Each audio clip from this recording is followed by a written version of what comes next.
Hello everyone! Welcome to our new video.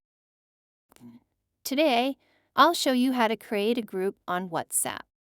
First, open WhatsApp on your phone. On the main screen,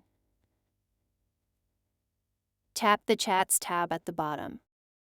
Next, tap the green New Chat icon at the top right corner of your screen.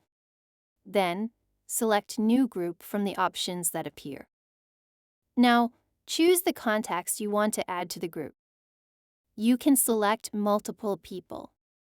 Once you've selected your contacts, tap the green arrow icon to proceed. Next, give your group a name and, if you want, add a group photo by tapping the camera icon. When you're ready, tap the checkmark or create button to finalize your group. That's it.